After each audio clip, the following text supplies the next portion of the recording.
Let's see.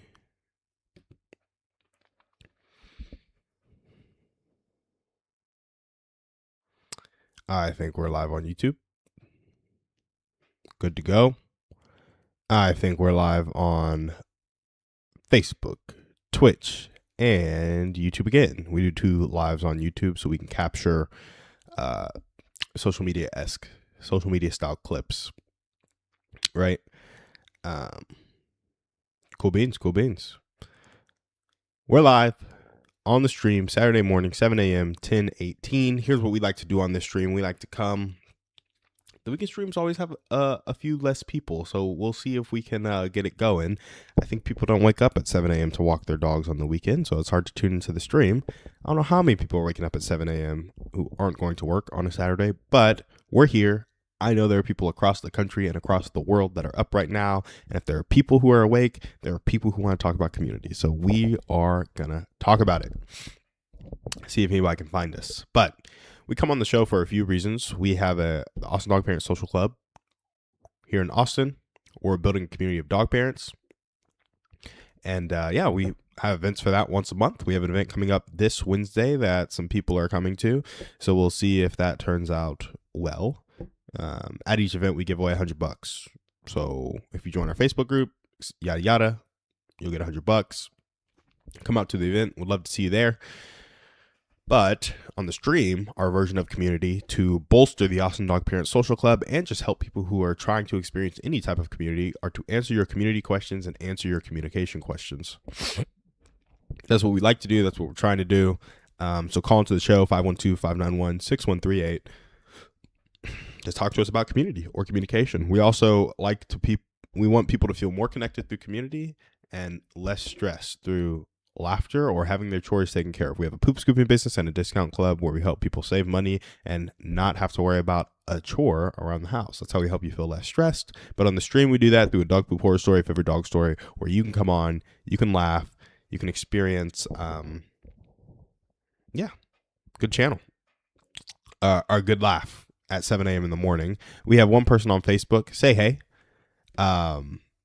If that's Jessica, I'm going to be surprised because you're up at 7 a.m. If it's not Jessica, say, hey, thanks for joining the stream.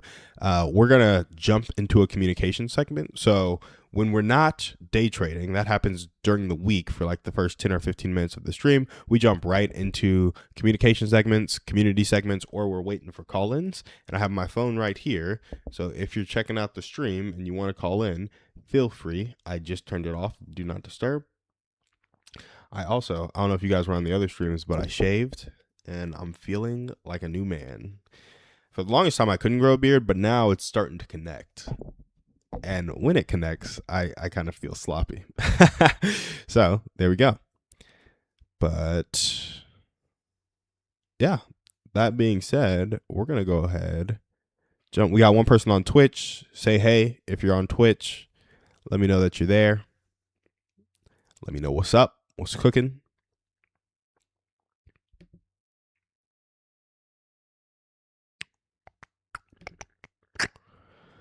Okay, well, in the meantime, I'll be waiting for call-ins. I'll be monitoring chat, but I'm also going to take the time to jump into this communication segment because I think it's a pretty cool one. We're talking about communication, and we're talking about genuinely connecting with somebody. First, let me go find it.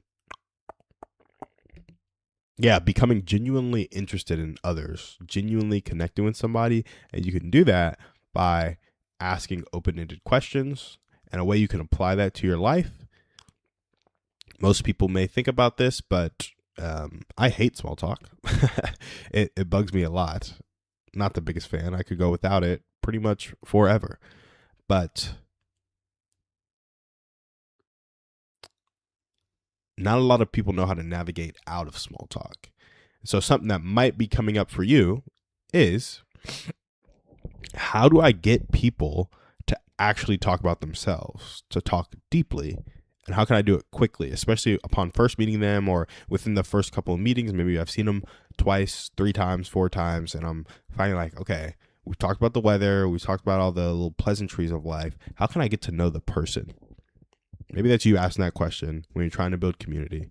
We have our seven stages of community. We have small talk, then we have consistent activity. Maybe there's been some consistent activity and you want to take it a little bit deeper into vulnerability. And after vulnerability, you have more consistent activity. Maybe that's what you're looking for right now. You want a group of friends that you see consistently, but first you have to hit that vulnerability mark so that there's some buy-in from each person to actually show up consistently, right? Maybe you want some real conversation. And if that's you, this little segment's going to be for you. I'm going to talk about 4 questions real quick that I think are helpful and why they're helpful, and pretty much how they're the key to getting people to talk about themselves. So 1 second, let me write that down.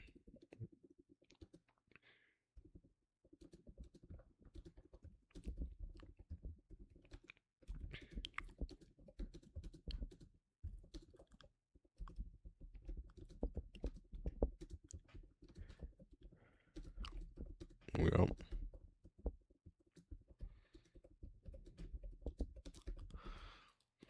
Cool. Here we go. You want a real conversation? Then stop asking surface level questions and start with questions like this. First one, if you could do one thing in your life and knew you wouldn't fail, what would it be? This gets at this one big dream that somebody has for their life. Second question, if you had all the time in the world, all the money in the world, and nobody's expectations on your shoulders, how would you spend your days? This gets you understanding how people prefer to spend their time as opposed to working and watching TV. The third question you can ask is, what do you want people to say about you when you're not in the room? This tells you a little bit about how people see themselves and what they value in their reputation. Fourth, what are your biggest hot takes? Everybody has opinions, but most people never get to the point of communicating it with other people. This question makes it safe for somebody to tell you more about what they care about, what they will actually stand for. The key to getting people to have real conversations with you is to ask about what they care about. And these questions will help you do that. So that's our little segment for social media. We always try to have those segments. But yeah, we're like, those are 4 questions. Like for me, if I could do one thing in my life and knew I wouldn't fail, what would it be? Sorry about that, guys. 7:07 on a Saturday. I have my save the world answer, which is I would raise the standard of living across the world to middle class America so that everybody has more than enough food, shelter, water, and safety. I think those essentials are important. If we get everybody those essentials, I think the world would hopefully look like a better place. Or at least, people, I feel like money is such a power tool. Like it's used to influence people, used to control people. And not to say it's not held over the middle class, but just think about 300, 400 years ago, everybody struggled. Like everybody was broke. You had a few rich people and everybody was dead broke. It's still kind of that way. A few rich people and everybody's dead broke, but the few rich people, that class has grown. And then being dead broke is more like living like a king or a queen. Like you can go to Walmart now making $50,000 a year and get food imported from another country because of all the efficiencies of technology. Like to get food imported from another country, there's this clip on social media where this dude was always, what was he talking about, bro? He was saying how most people don't want to bring kids into this world right now. Oh, I don't know what the clip is, but it's some comedian. I sent it to Gracie at some point, but he was saying, y'all don't want to bring kids into the world right now, but this is the best time ever to bring kids into the world. We're all treated like spoiled kings and queens and princes. And it's like you can go to a fast food restaurant and get chicken from South America and sauce from France with a beverage from wherever. Like you can get food imported from 4 different countries for like $8. And it's like to do this back in the day, you would have to be the child of a king, and you like he got real crazy. He said, "Father, I want I want bread from France and chicken from South America and sauce from Africa and my beverage from the glacier in Alaska or whatever. You know, he was just going crazy, and how, like, you know, we get all this good stuff, cool stuff for like $8, bro. Like, I go to the store. I love me some brownie bites, but I can get brownie bites for really cheap. And so I think it'd be cool for everybody to live that life. You know, there's still like, I don't think it was quite a billion. Maybe it was a billion people without clean water. Like, that sucks. I feel like we have so much infrastructure. I can't understand why that's the case. And so I want to be part of the solution by building a pretty cool endowment that can help people do that. You know, raise standard of living across the world to middle class America, so that everybody has more than enough food, shelter, water, safety. My biggest dream, I was like, when somebody is in poverty, they need money.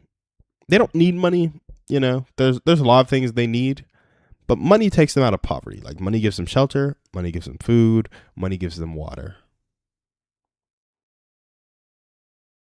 And probably safety. Not safe from themselves, but safety, right?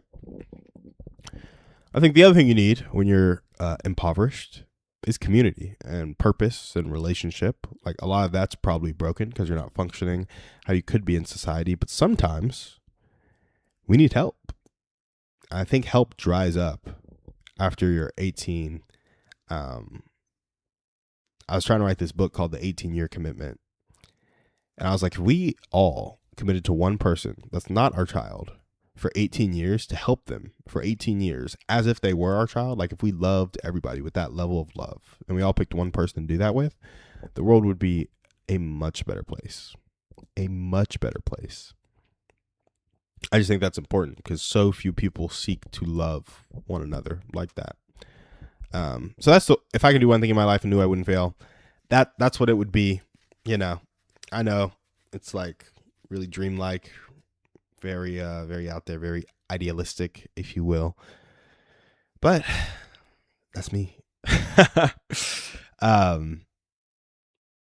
Yeah, I think getting people on that 18-year commitment, getting people to where they have food, shelter, water, safety, I feel like that's super easy.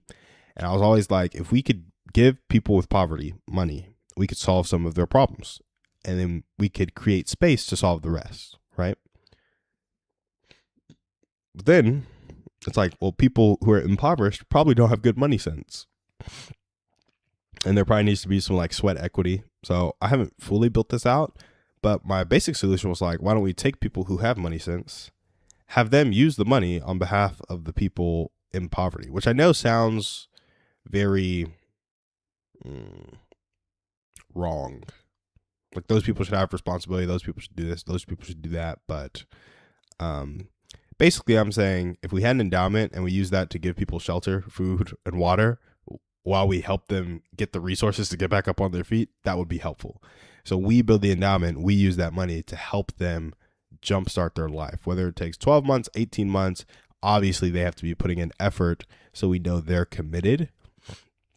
But there are some people who are committed to getting better and need help. And there are other people who just want to freeload. And we want to create a system that can give help to the people who need help. And, weed out the people who just want to freeload for the rest of their life. But also helps those people like understand why they shouldn't freeload. Like, why don't people freeload, period? And it's like, there's many reasons. So we have to fix your perception of self and perception of society. And I think if we create community, somebody told me, I used to ask, man, what was that question I asked on my podcast? It was basically about changing people. And I got 2 answers that I really liked. Oh man, I got to find this question now. I would ask everybody this question. I was really looking for a good answer. Whoo, this is going to be a throwback. Let's see if I can find it.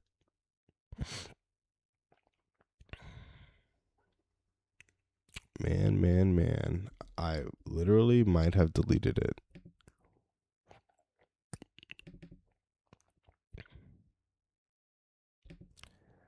Oh, buddy. Let's see. It might have been. So, guys, I used to run a daily podcast, much like I'm doing a daily stream now. And I would ask a lot of questions. I'm trying to find where that stuff would be now. I think it's still in my Google Drive.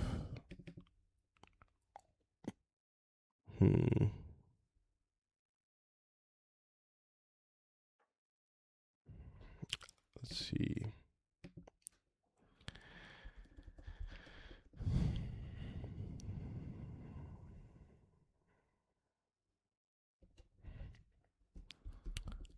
Did I delete it? I mean, guys, I used to ask some banger questions on that podcast.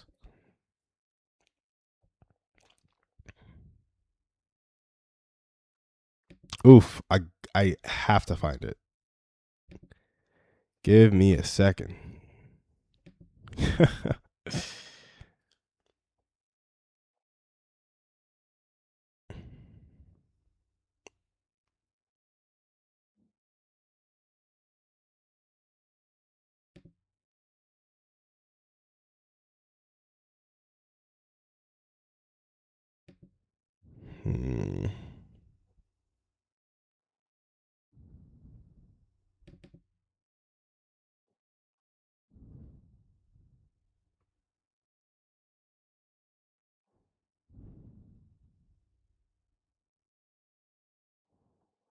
Marketing, church podcasting.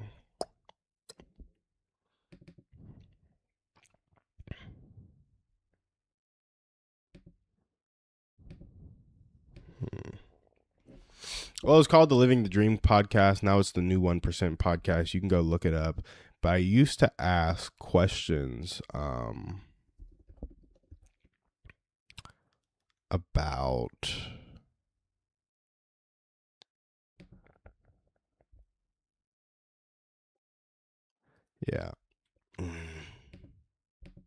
where is it, bro? Where is it? See if somebody's calling in or texting in. Nope. Verse of the day, I thank my God in all my remembrance of you. Philippians 1:3. That's cool. That was ESV, by the way. Guys, I think I might have deleted this podcast, which is crazy work. Because there was so much content there.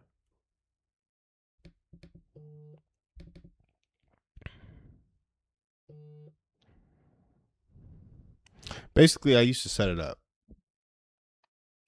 And I used to be like, a lot of people say, oh, here it is. I think it's something like this.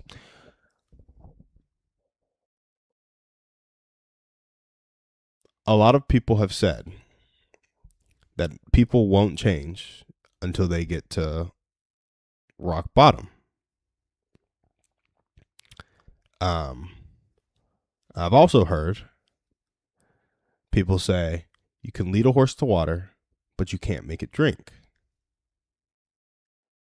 What do you think about that? Or like I would propose that scenario of like, when do people change? Or what makes somebody change at rock bottom? Or lead a horse to water, you can't make it drink. How do you deal with that? Is the question that I would ask. And I got two answers that I really liked. Man, I'm so upset that I can't find that list of questions, guys. I thought it was a pretty big deal. Anyway, I got two things. What changes people? Relationships over time. That was an answer I got.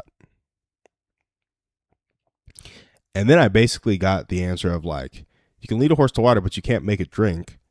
True, you can't, But what you can do is salt its oats. So when you salt the oats of a horse, you can get it to drink a little bit more. I think when we look at our behavior, we're always salting some sort of oats. So we just need to be mindful of how we're salting people's oats. We're pushing their behavior in one direction. There's always things about them we're reinforcing. So what things are we actually reinforcing is a good thought. Oh, let's see.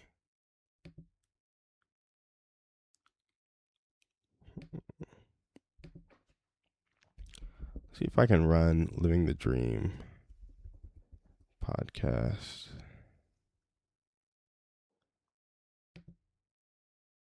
Let's see if I can find this.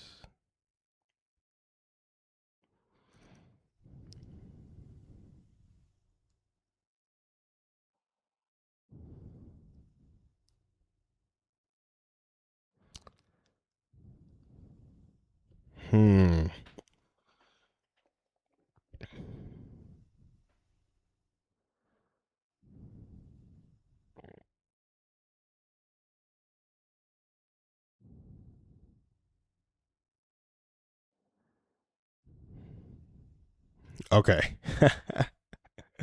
Yes, this was a great question, guys. I found it. Quick thinking. Even though I didn't have the PDF anymore, yeah,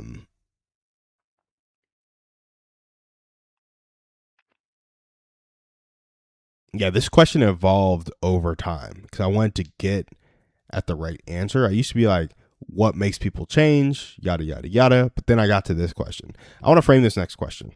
Alex Hormozy, this is back in 2023. I've been a Hormozy fan for a while. Alex Hormozy said that the difference between manipulation and help is intent. I think his point here is that you're influencing people in both situations, but manipulation is about getting somebody to do something you want them to do, while help is about seeking to understand what somebody else wants and helping them get there. There's a common saying that you can lead a horse to water, but you can't make it drink. I actually found out from Dr. Alan Leica, a guest on the show, that you can make it drink. You just have to salt its oats. Now, I want you to think of a person with a fixed mindset that's not willing to accept help or change, but they hate their life.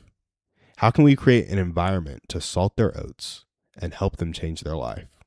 I freaking love that question. That's the question I used to ask because I learned from Dr. Alan Leica, like that was the first time he told me, he's like, yeah, you can't make a drink, but you can salt the oats. So I was like, how can we salt the oats? Like we influence people's behaviors. We do. So what type of interaction do I need to have with a person to help them hate their life less? I think it basically comes down to love. I think another person said, what changes people? Relationships over time. So salting the oats and relationships over time, that came from 800 podcast episodes.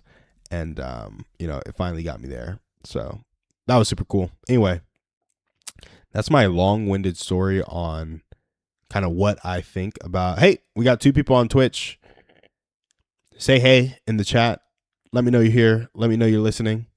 If you want to text in 512-591-6138 and ask a question about community or communication, dog poop horror story, or favorite dog story, you can share one of that. Just text your name, city, and topic to join the call queue to this phone right here, and you'll show up. 512-591-6138. And community question, communication question, would love to go back and forth with you. I was just talking about our communication segment, where it's like, what's a question that gets somebody talking deeply fast? I was answering the first one for myself. If you could do one thing in your life and knew you wouldn't fail, what would it be? That one thing is raising the standard of living across the world's middle-class America, so that everybody has more than enough food, shelter, water, and safety. Then I was talking about how relationships over time change people, because to accomplish that goal, we want an endowment that controls money and basically gives that money to poverty. And when it's giving that money to poverty, we don't want to keep spending money for people, for the rest of their life. We want to get them to self-sufficient, but we want to do that by giving them food, shelter, water, safety, and enough community and resources to get to that point. Because some people just need help.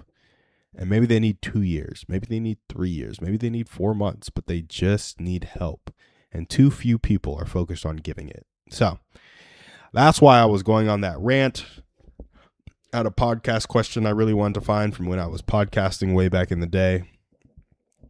Anyway, That is what it is. So cool beans. Thank you for joining on Twitch.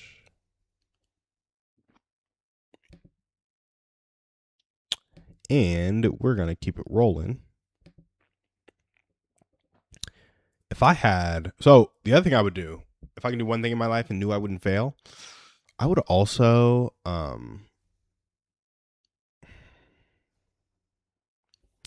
would write fiction books on par with Harry Potter, or I'd be a chess grandmaster.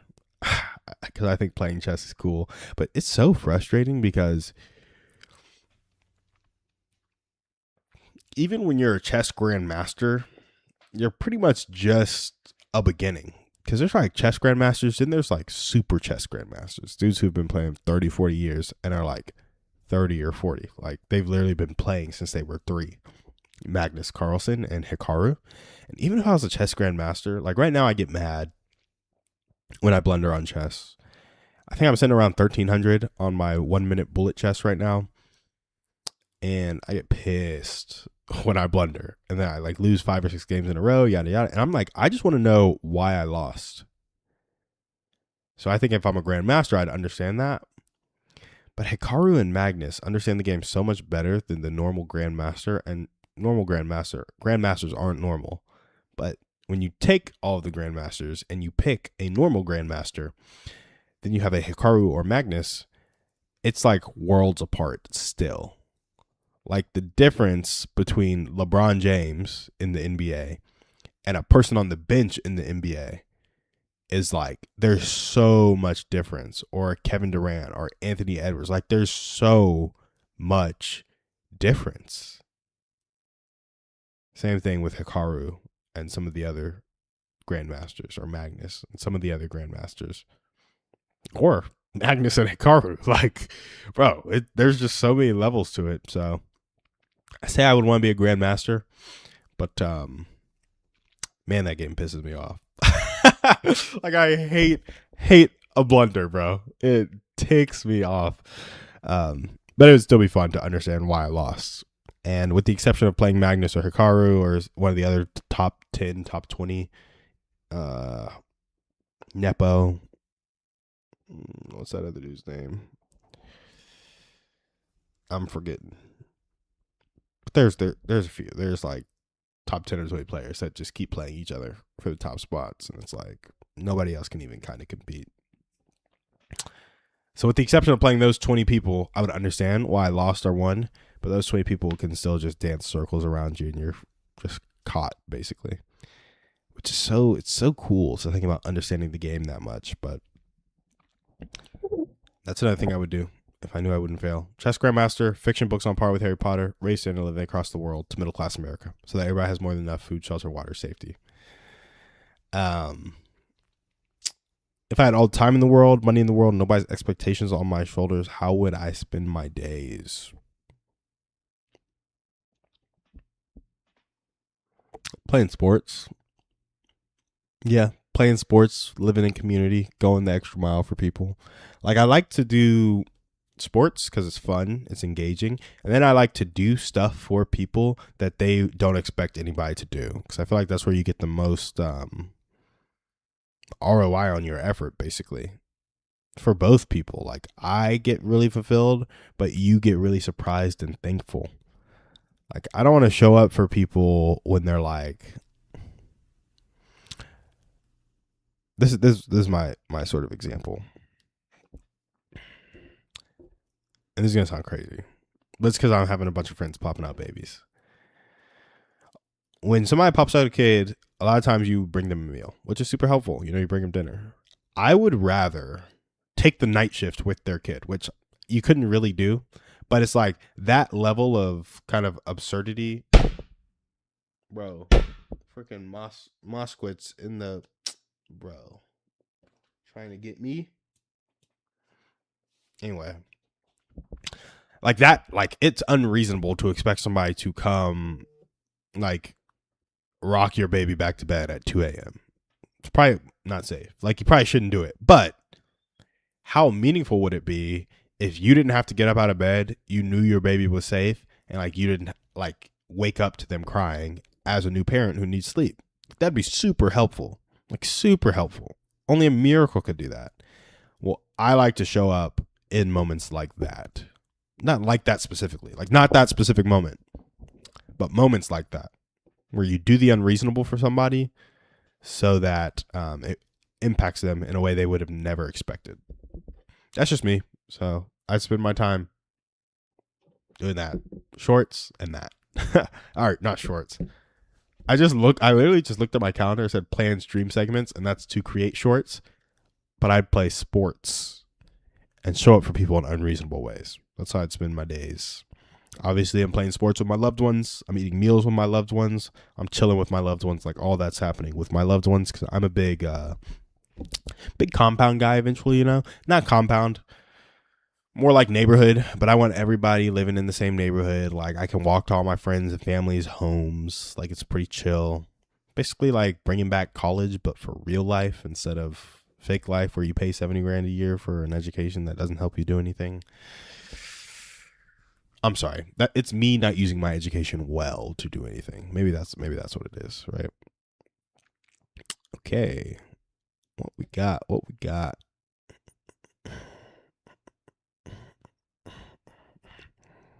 Yeah, these Saturday morning streams are lonely. I am so lonely. I have nobody to love. Maybe I'll just bust out singing on this stream, I do have one person on Twitch, so maybe you're hearing me singing some really off-key stuff. But we'll keep it going with a dog poop horror story, because why not? Why not? Let's see. So about 2.5 weeks ago now, or something absurd like that,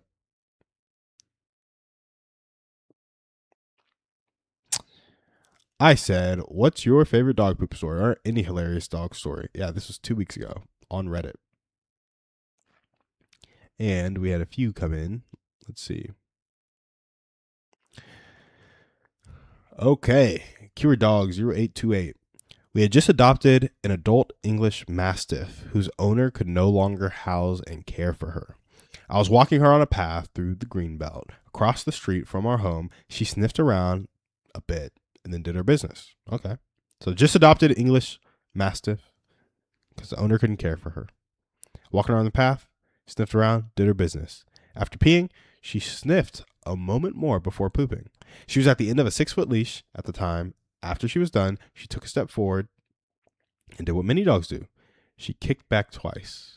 Ooh, here we go. She done kicked back twice. Once with each hind paw to bury her poop with leaves and grass. Unfortunately, being at the end of the leash, she wasn't able to step forward before executing this maneuver, and one of her paws launched a pound or so of poop backward toward where I was standing. It sailed by harmlessly, but only barely missed my feet and legs. That's how I learned not to stand behind a pooping mastiff. Kira Dog 0828, thanks for sharing. You have just been featured on the stream. That is a hilarious dog story. Just missed your feet and legs. I really thought, I'm not going to lie, that it was going to hit you in the face. So I'm glad that the Mastiff kicked it lower to the ground and it was going to hit your feet or legs if it had flown by. And I was like, 1, they have a strong kick. 2, very unfortunate, hit your face. However, dog poop, scary story, maybe not horror story, of it going by your feet and by your calves. Thank you for sharing, Cure Dog 0828. I will respond. Love it. Featured on the stream. Appreciate ya.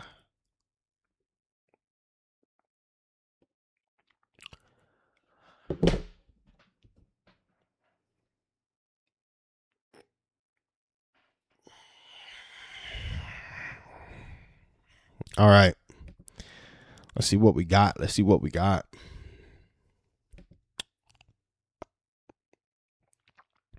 So usually, guys, I'd be checking the stock market. I'd be gearing up for another community segment. Yeah, I'd just be kind of chilling, right? Saturday morning, though, Nothing crazy. Something I want to do eventually is actually get some people calling in and do stocks and walks. Or stocks and walks. Yep, that was correct. So basically, we'll help people. We'll be trading and we'll be tracking our performance. And then we'll also have people come on the show, come on video. They have their dog do a trick. If the dog does the trick well, we'll long a stock. If they do it poorly, we'll short a stock. And then we'll track that performance versus our own trading performance. I think that'd be a cool segment of the show. You can also obviously call in and ask for community advice or communication advice. But we want to get that going. Before we get that going, we have to, one, get people on the show. And two, get a better computer, because my laptop will freeze if I bring too many people on the stream. So there's that. Let's see. What do I want people to say about me when I'm not in the room? This one's pretty simple for me. I want people to say that I love them. Like, when they think of me, I want them to think of the person that went above and beyond for them in really cool ways. And that's interesting that I say that, because I don't really do that for many people. I don't get a lot of opportunity to do that. Like, a lot of people open up their lives to help them in small ways, but not as much in the big ways unless you're pretty close to them. That's what I want people. It's like, he was unreasonably kind, like unreasonably sacrificial, unreasonably loving. Like, he didn't know me, but he loved me, you know?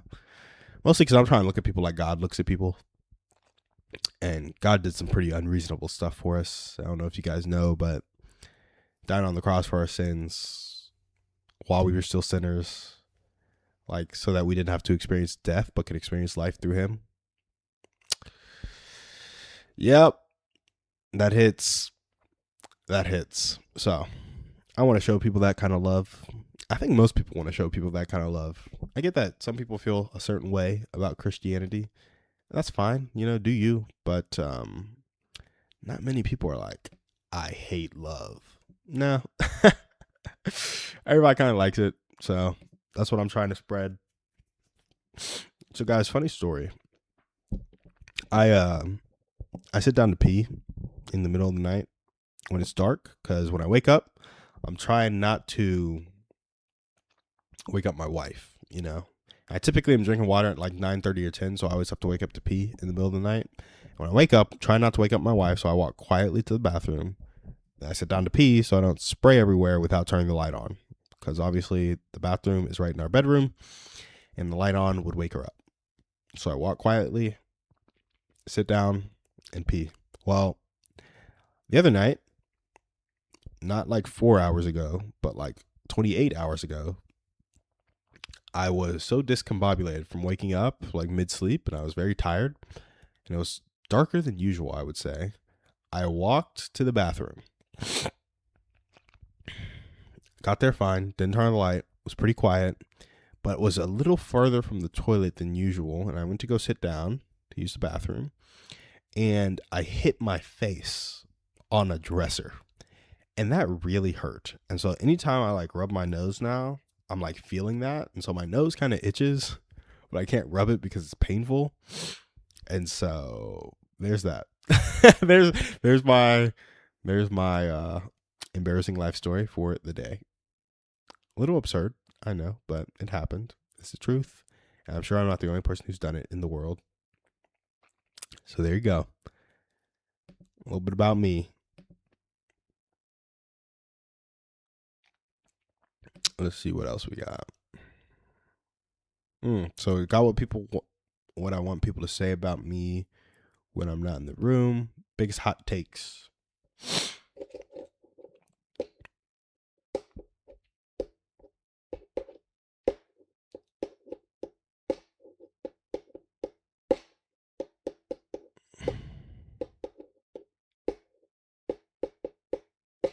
Biggest hot takes.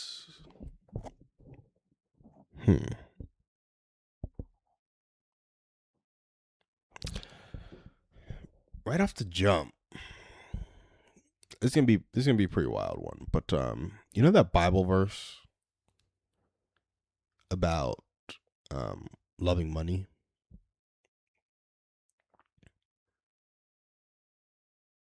It doesn't say money is the root of all evil. It says the love of money is the root of all evil.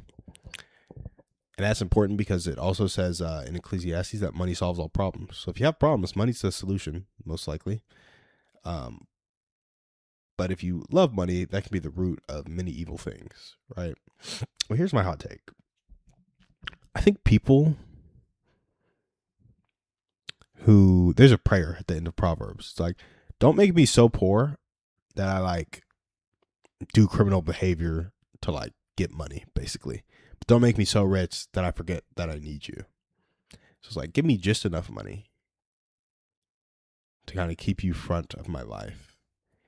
And I think a lot of people in America who work jobs are working jobs for the love of money instead of the love of God. Like a lot of Christians who think that they're working jobs for the love of God, work jobs for the love of money. Like a lot of times, your work can just be traced back to money because if you didn't get money, you wouldn't be doing the work. And I think when you see money as a tool to help a cause, it becomes a lot better, in my opinion. So that's my hot take. Christians who are working jobs, most of them have poor stewardship. And that is because they're not using their time, energy, effort, and resources to multiply God and his kingdom, but they're using it to multiply their own pocketbook. And the hotter take is those people, because they have the love of money, the fear of losing money, they're not even multiplying their money efficiently. Like, so not only are they only doing it for the love of money, and it's a selfish reason, but it's not even the best way to do it. It's like you're just working and you get a salary. And that's like the worst way to produce income in capitalism. Like it's salaries just don't really do it for people. Unless you have a really valuable skill set and you're getting paid 300, 400, 500K a year. But if you have that skill set and you stack a few more skills, that 500 easily becomes 5 million. Like a doctor who knows how to market his own practice makes a lot more than a doctor, you know? So when you never stop learning because you're mission driven and you're problem solution oriented and driven to solve a problem for somebody, I think you'll be a better steward of your time, energy, effort, and resources. And you'll give a lot more discretionary effort. But when you're not like that, you know, who cares? So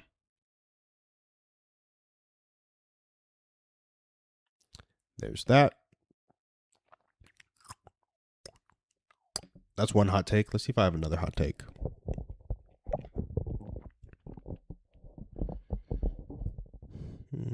Other hot take, most things don't matter. Like, I think we get stressed about stuff. I think we care about stuff. I think we spend time trying to talk about stuff. But I'm like, it doesn't matter. It's not that deep.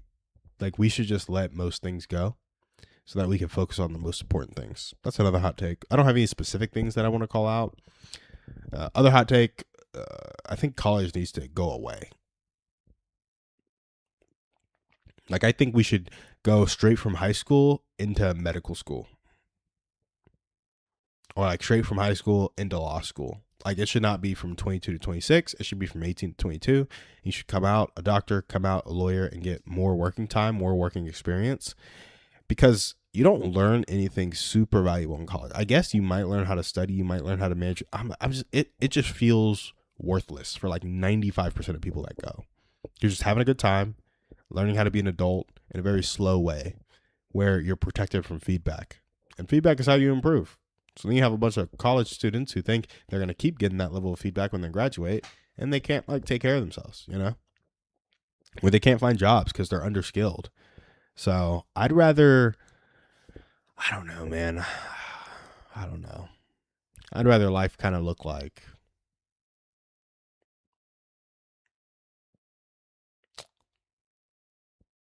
I don't know, more trade oriented, more like work based, like you're actually doing the work. And then it's like, how are these skills generalizable? If you like, I'd rather learn skills and then learn how to generalize skills as opposed to learn information. Like, that's what school is that sucks. It's like, it's information, and information that you don't act on is pointless. So if you know, for example, I can tell you that when you're marketing, you should have a good idea of who your client is. But knowing that you should have a good idea of who your client is, and then having a good idea of who your client is, and knowing what to do to get there, two completely different things. As I'm experiencing, because I don't really know who my client is right now. It's like stuff I'm trying to learn. So I don't know. That's what I like to think about. But yeah, I would say those are some of my hot takes. I don't really got anything else for you guys. It's 7:46, so we're just gonna chill on stream here for 14 minutes. Let's see.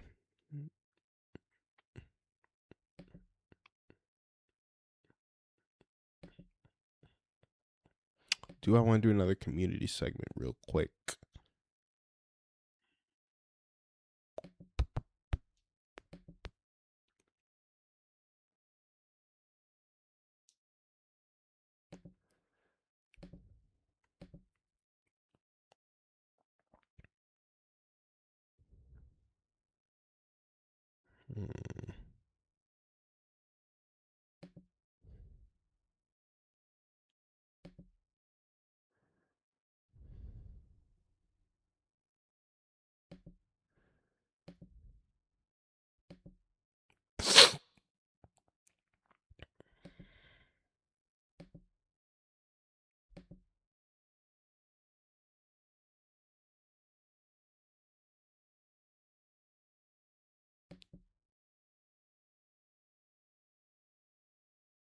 I don't think I really want to do another community segment. If you guys want to hear the update on my businesses, I'll let you know.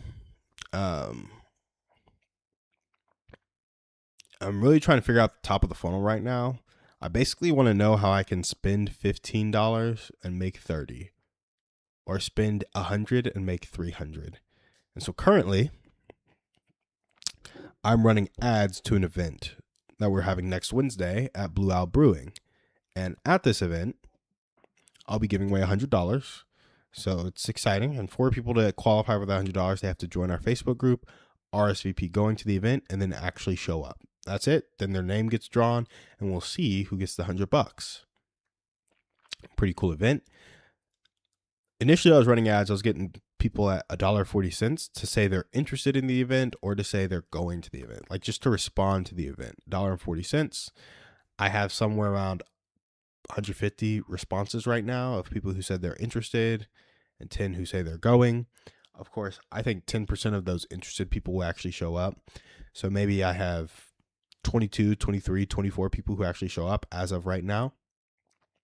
Over the next couple of days, I'm going to shoot out a few more email blasts, because this is like, we want these events to be epic and community building and people exchange numbers and like come back, so on and so forth. And so we want to do more and more of these events for sure. But yeah, I mean, when I was getting those $1.40 leads, I couldn't contact them. Like, Facebook doesn't just let you DM people or friend request everybody. So I had a bunch of people saying they were interested in my event, but I had no way to communicate with them outside of posting in the discussion piece of the event, right? And that made it really hard to contact people, to nurture them, to follow up, because ultimately the free event is a lead magnet. You give them a piece of the community for free. So it's like, hey, I can introduce you to more dog parents, clearly. Free side of it, you just come meet people. Maybe you can exchange numbers, but it's like, hey, I'll actually curate matches for you. Like, I'll do a matchmaking service for you for a small monthly fee. And every month I'll match you with some dog parents, and you get to connect with other dog parents, see who you hit it off with the goal of getting 5 to 6 really close friends. So I'm trying to get that from RSVP for event to into the Facebook group to into the paid community to hopefully into the discount club and then into poop scooping. Like, that's the kind of funnel right now. and maybe you get 500 leads and 400 end up joining the Facebook group and responding to an event at some point, and then maybe 100 of them, or 125 of them said they were interested in a paid thing, and you end up closing 60 of them, right? But with those 500 initial leads, you might have paid $5,000. So when you close 60 of them, you got to make over $100 per person to like break even, have some profit. $100 in gross profit. So that's just kind of what we're trying to figure out right now. And yeah, I would say we're pretty close. We started running a lead ad that is getting good cost per lead, but most people are opting in for the free event, which is fine. You know, that's what most describes them. They might want other stuff. When we can get them into the Facebook group and get them to the event, that would be really cool. But yeah, just stuff I'm trying to figure out right now, guys. Honestly, if we get that sales cycle fixed, sales motion fixed, hopefully I can actually start selling people. And if I can actually start selling people, getting revenue in, I can run more ads. And if I can sell people, run more ads, get a bigger group, get a big community, pour more into the events, get better community, etc., etc., it just becomes this cycle that keeps on going. Just keeps on going and keeps on going and keeps on going. And hopefully we grow into something cool where we have a dog sanctuary, a place for our community to gather, and are doing really cool things for the Austin dog community. That would be fun, but that's years out. First, we have to figure out, how do I get somebody from a lead form to an event RSVP to the Facebook group to a call to jump on a paid form. And I have all the incentives lined up. I think I need some incentives that are a little bit better, but I have some incentives lined up right now that I think will help. You know, it's like, to be eligible for this $100 raffle, you have to join the group. So you filled out the form because you were interested in the $100 raffle and the event. To be eligible for the raffle, you have to then join the Facebook group and RSVP for the event. Now that you've joined and RSVP'd, you're eligible. We'll put your name in 10 times if you jump on this call with me, and you only get the option to jump on the call if you opted in for one of the paid things when you join the group or when you filled out the lead form. And we'll kind of go from there. So that's my plan right now. We'll see how it works. I'm about to do some reach out to some people who opted in for the paid group and see what we can get going there, because it would be nice to get some people in the paid group, you know? So anyway, that's what we got for you guys in terms of business updates. We also, we want to figure out that sales motion. We want to get way better at the hooks on our social media shorts. And we want to get some call-ins on the stream. Like if I had 10, 15 people on the stream regularly that we were chatting with about communication segments, community segments, so on and so forth, I think that'd be a really cool thing. So those are kind of goals I'm going after right now. First 10 call-ins, or first 10 consistent viewers, really. First 10 consistent viewers. Get way better at hooks on social media. And get that sales motion figured out. I think we'll be in good shape. I also think we'll get the sales motion figured out sooner rather than later. Another cool thing, Paws and Nourish, kind of a local dog treat bakery here in Austin that's just getting started, hit me up after seeing the ad for my event and wanted to give some people free treats. So get some free stuff for people coming to the event, some free advertising for that business. It is all on my dime right now, but I like helping people, and free stuff makes my event better. I was doing the event anyway, so might as well give some people some free stuff. But yeah, I think that's pretty cool. Excited about it. The one thing I'm still thinking through is, like, when people get there, if they haven't joined the Facebook group, I want them to join the Facebook group. So I need them to, I need something to get them to opt in while we're there at the event. And maybe it's me at the front door, like, welcoming everybody, like, hey, come on in. Oh, if you haven't joined the Facebook group, like, join the Facebook group. We run events like this monthly, and we want to make sure you always get the invite. So feel free to scan this and join it now. It's kind of what I'm looking for. So we'll see. But yeah, that's the update for me, guys. That's what we got going on. 5 minutes left in the stream. I mean, I'm really chilling.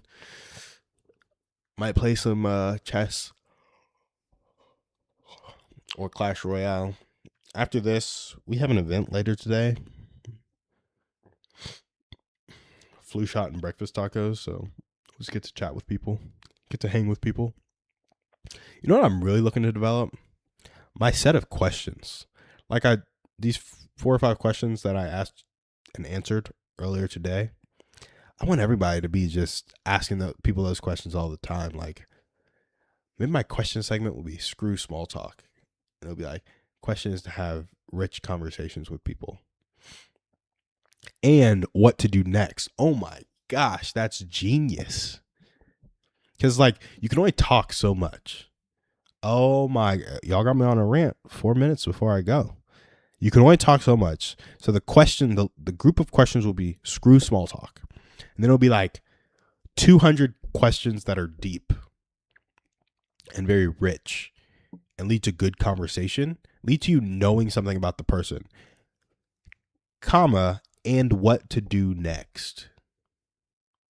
So it's like, hey, now that I know this about you, how can we get to know more about that part of you together? Or how can we engage on that part together?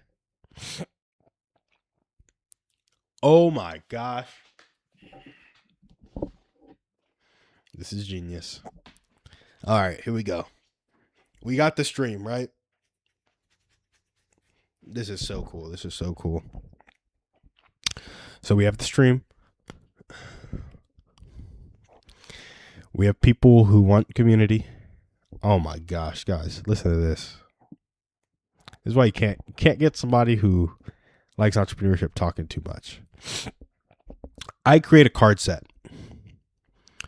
100 questions to get to know friends near you, right?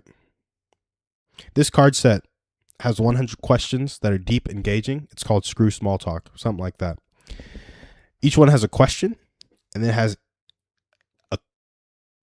a question prompt and then an activity prompt. So it's like, here's the question. Here's the thing you do to engage on the answer.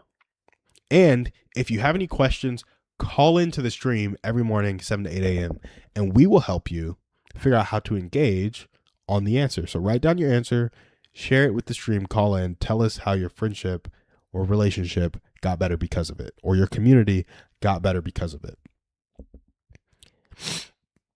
Yeah.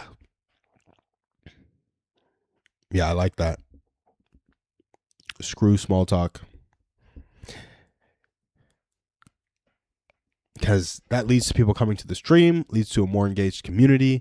It leads to people knowing more about each other, so living better in community. And then it gives people something to do outside of just talking to one another. So it's like, hey, you really like to do this thing. I really like to do this thing. Like, let's do these things together. Or let's try something new together to get at this aspect of you and this aspect of me. Yeah. Yeah, buddy. It's pretty good. I wonder how much, let's ask ChatGPT, how much it costs to print.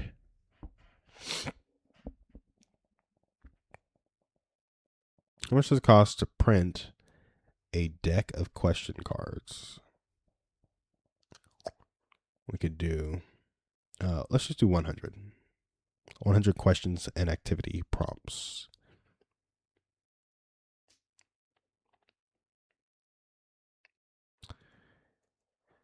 $5.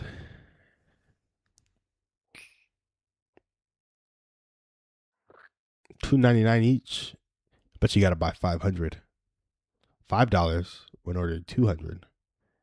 $2 when ordering 1,000.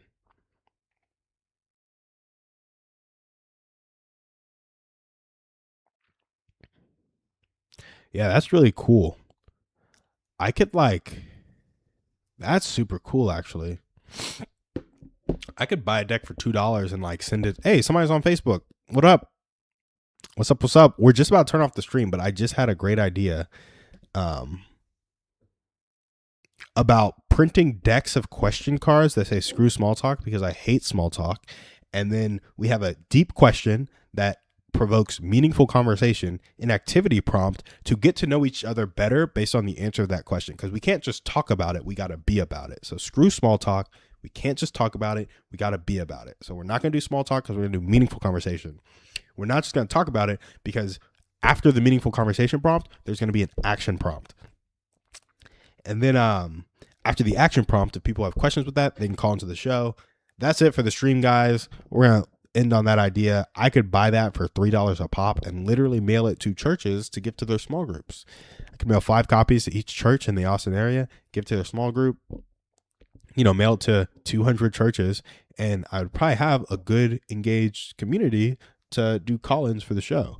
That's a super interesting marketing campaign. I could also just send it to people who join my Facebook group, or I could send it to people who opt in for a community deck. Like it could be a challenge. It could be like, hey, I'm going to give you a deck of cards. You get close with your friend community and let us know how it goes in the Austin area. Oh my gosh.